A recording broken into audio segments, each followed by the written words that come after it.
कोई श्लोक बोल रहे हैं, सुनना चाहिए। क्यों? हमने आचार्य श्री को देखा है, जब भी आचार्य श्री को भक्तियां बोलते हैं, हमारे यहाँ प्रतिदिन 10-10 भक्तियां होती है आचार्य भगवान के सामने। पूज्यपद आचार्य द्वारा रचित संस्कृत भक्ति है। तो पहले हम भी शुरू शुरू बोलने नहीं आती थी, पर हमने आचार्य श्री को देखा है इतने स्पष्ट शब्दों में, मधुर शब्दों में एक एक शब्द कैसे उच्चारण करते हैं। अगर हम भक्तियां बोलना सीखे हैं ना, तो केवल आचार्य भगवान को सुनकर सीखे कि भक्तियां बोलते कैसे, कहाँ रुक रहे हैं, कहाँ ध्वनि मंद हो रही, कहाँ ध्वनि तीव्र हो रही है, कहाँ चंद कौन सा है। गुरु के साथ में बोलने के लिए सत्व भी चाहिए। सुनने का पेशेंस हर किसी में नहीं होता है कि सुनने अपन, बोलने का हर किसी में होता है। लेकिन हमने तो सबसे बड़ी आचार्य से जब बोलते थे इतना सुंदर लगता है। आप सभी जान संगे जब भक्तियां बोलते हैं, जब सुबह सुबह पाठ होते हैं, भक्तामृत स्मृति के पाठ होते हैं, कौन शिष्य, और यहाँ तक कि एक तरफ कैसे बोलते हैं, एक तरफ आचार्य भगवान बोल रहे हैं, दूसरी तरफ शिष्य बोलते हैं। 50 शिष्य बैठे हुए हैं कि उनके शिष्य ने कहाँ गलती की है, किसकी आवाज निकली, किसने गलती की, तुरंत पकड़ लेते हैं कि कौन बोल रहा है, कहाँ गलती हुई। और गुरु प्रसाद ही है, आज जो बोल पा रहे हैं, जो समझ पा रहे हैं, वो गुरु कृपा है। गुरु ना सिखाते बेटा यहाँ यहाँ गलती हुई है, तो शिष्य सीखते कैसे? समझ में आए कि अपन भी कहीं ना कहीं रॉन्ग बोल रहे हैं। क्यों? शब्द के हेर फेर से भाव में निर्मलता नहीं आती, अर्थ तो बदल ही जाते हैं। तो पूजा भी करते हैं, तो पूजा कैसे करनी है, गुरु की उपासना और ध्यान रखना। जो निकट रहता है, जो गुरु के पास रहता है, जो आगे रहता है, उसको बहुत ध्यान रखना पड़ता है कि गुरु की उपासना कैसे करनी है, कहाँ शब्दों का प्रयोग होता है। क्योंकि ज्यादा जब बोल वाले हो जाते हैं ना, बोलने वाले पटर पटर हर गांव में मिलते हैं, हर लोगों की आदत होती है। कुछ होते हैं जो हर बात करने का तरीका भी होता है, कभी कभी ज्यादा बोलने में तो शब्दों का हेरफेर भी हो जाता है। तो उनको बहुत सावधानी रखनी पड़ती है, गुरु के समक्ष कितना बोलना है, कहाँ बोलना है, कैसे बोलना। और कभी बोले तो भी ध्यान रखना पड़ता है। एक दिन छोटे में पड़गान हुआ। एक्चुअली पड़गान में क्या है कि जैसे हमारी विधि होती है, तो विधि वही चाहिए, वो है, साथ में कोई और आइटम ने हाथ में छुपा कर रखा है, तो हमारी विधि पूर्ण नहीं हुई है। जैसे हमने कहा कि हमारी विधि है 5 किशमिश द्राक्ष, इधर हाथ में द्राक्ष, इधर हाथ में काजू पकड़े हुए हैं। फिर साधु निकल गया। हम माता जी तो ऐसे डराते हैं, भाई साधु डराने के लिए थोड़ी बने हैं, साधु तो सिखाने के लिए बने हैं। शब्द कहाँ कैसे यूज करने हैं, साधु क्यों डराएंगे? बस साधु से डरोगे, घर में भूत से क्या करोगे? फिर शब्द कैसे बोलने होते हैं? हमने हमारे जीवन में टेकड़ी में एक भैया थे जो बहुत गुरु भक्त हैं। उनके चौके में पड़गान हुआ। वो भैया के 22 साल के, हमें नाम तो याद नहीं आ रहा है। जब भी चौके में पड़गान हुआ, पूरी थाली उन्होंने दिखाई। तब उनको समझ में आया कि थाली वो दिखा रहे, इतना एक्सपर्ट है। फिर बताया कि पूरा चौका इन्होंने बनाया है, 22 साल की युवक। फिर जब हाथ खाली होते, कुछ देने की बात आती है, तो भैया बोलते माता जी के हाथ में परोसो, डालो, रखो, फेंको। चौके में अपन जाते किस शब्द यूज होते हैं? डालो, रख, रुक रुक रुक। रुकना मतलब भोजन होता है। अगर आप साधु आहार ले रहे हैं, कोई ग्रास दे रहा है और आप रोक रहे हो, तो ज्ञानी रोधन नाम की अंतराय है। भाई पहले मुझे ये चलाने दे। शब्द को भी तो अपने यूज होते हैं ना, कैसे बोलते हैं? रुक रुक रुक, पहले मैं रोटी चलाऊंगी। रुक रुक रुक क्या होता है? मतलब अगर रोक दिया, अंतराय हो गई। शब्द कैसे बोले जाते हैं? अगर शोधन करते माता जी डराते हैं, अरे शोधन तो करेंगे ना। हमारा तो मूल गुण है इच्छा समिति, हमको तो 32 संतराय टालने, 44 दोष टालने, तभी तो एक ग्रास मुंह में जाता है। एक ग्रास के पीछे 32 संतराय देखनी पड़ती है, एक ग्रास में 44 दोष ढूंढने पड़ते हैं। कोई दोष तो नहीं लग रहा है, तब जाके एक ग्रास मुंह में डालते हैं।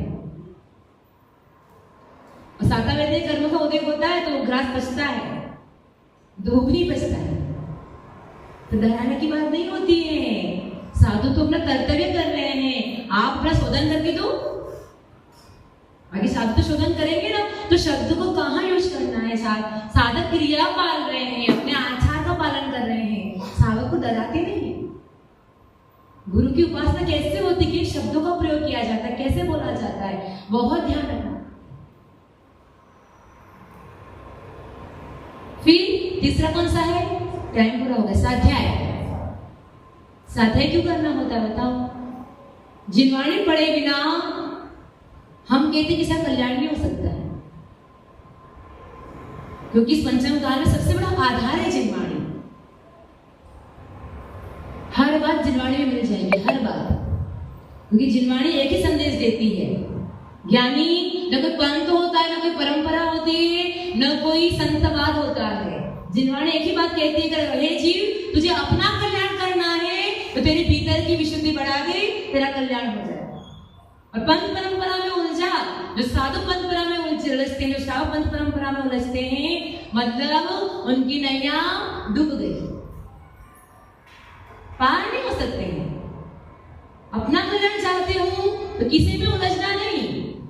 जिन कार्यों से, जिन कृत्यों से भीतर की विशुद्धि बढ़ती हो वो कृत्य आप करो, किसी को रोकने का अधिकार नहीं है, किसी को टोकने का अधिकार नहीं है। सब अपने अपनी विधि से कर रहे हैं, जिनको जो समझ में आ रहा है। हम तो इतना ही कहेंगे, आप कुछ भी मानो, हमसे वितरागी की आराधना करो। हम तो ये परवरस्ते नहीं है, हमको लोग पूछे माता जी कैसे करना, क्या करना, हम कहते कुछ भी कर रहा है, वितरागी की आराधना तो कर रहा है, वितराग के दर पर तो आ रहा है, रागी के पास तो नहीं जा रहा ना, कम से कम यहाँ पर आ रहा है, मतलब कभी न कभी जीवन कल्याण हो जाए। तो जिनवाणी सिखाती है कि भीतर की विशुद्धि बढ़ती कैसे है। फिर संयम, 5 इंद्रियों का कंट्रोल करना। जब गुरु सेवा की बात आती है ना, हमने टोक में एक उदाहरण देखा कि भाभी थी 1.5 किलोमीटर दूर से रोज आहार दे रही थी रोज। तो हमने कहा कि 12 बजे तक बैठते हो, 10 बजे आते हो, 12 बजे जाते हो, आपका परिवार एक नहीं है।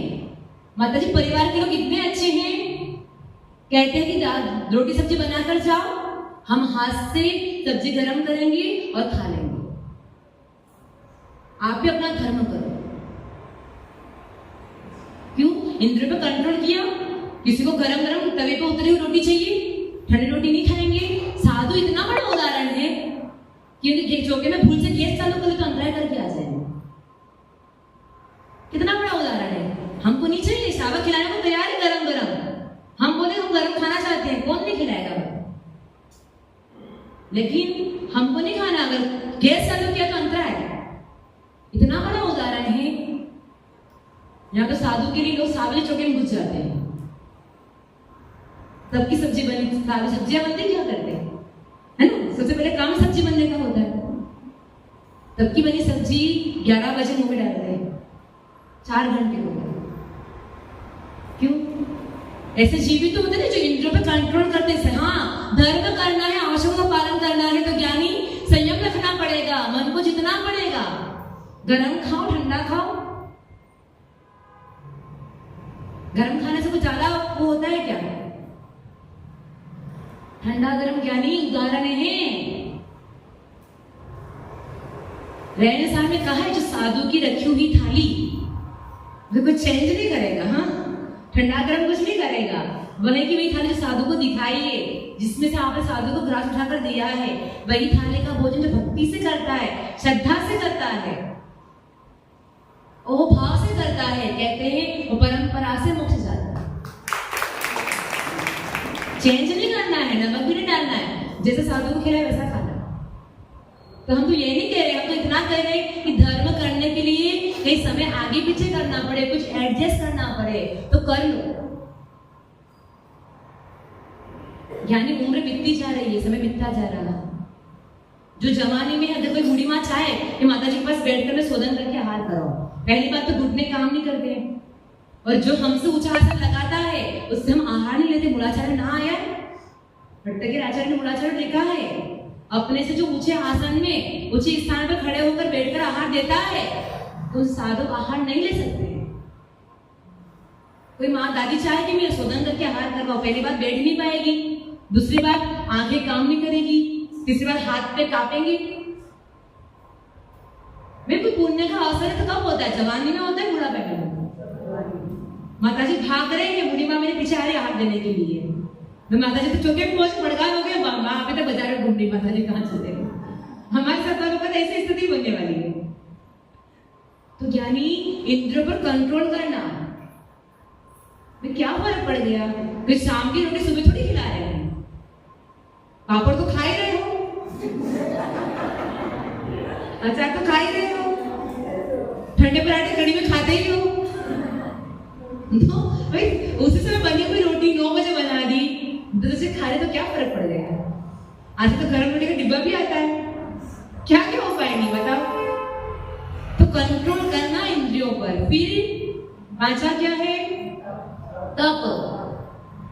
कभी कभी एकासन भी करने चाहिए, कभी कभी अभ्यास के लिए रात में पानी का त्याग भी करना चाहिए। जिस दिन लगता है कि नहीं आज अपन एक बार ट्राई करते हैं कि आज पानी नहीं पिए कैसा लगता है, फिर पता चले साधु की साधना कैसी होती है।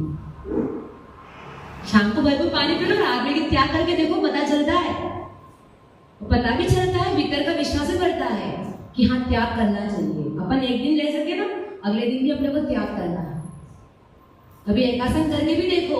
एकासन मतलब ये नहीं एक बार अनाज खा रहे हो, दिन भर पचाए पीते जा रहे हो, फ्रूट्स खाते जा रहे हो, वो एकासन देखिए ना, तो शारीरिक नहीं याद। कौन सा वाला एकासन होता है बताओ? एक टाइम एक जगह बैठकर एक आसन से भोजन करना, एक आसन, एक आसन कहलाता है। उसके बाद पानी भी नहीं पी सकते हो आप, पानी भी डूबने के वाला एक आसन हो गया। पानी भी नहीं पी सकते मतलब आप फ्रूट्स भी नहीं खा सकते हो, सेकार भी नहीं ले सकते हो। प्योर एक आसन कौन सा है? एक आसन से दिन में एक बार सूर्योदय होने के बाद में शुद्ध भोजन करना, मिलावट नहीं चलेगी उसमें।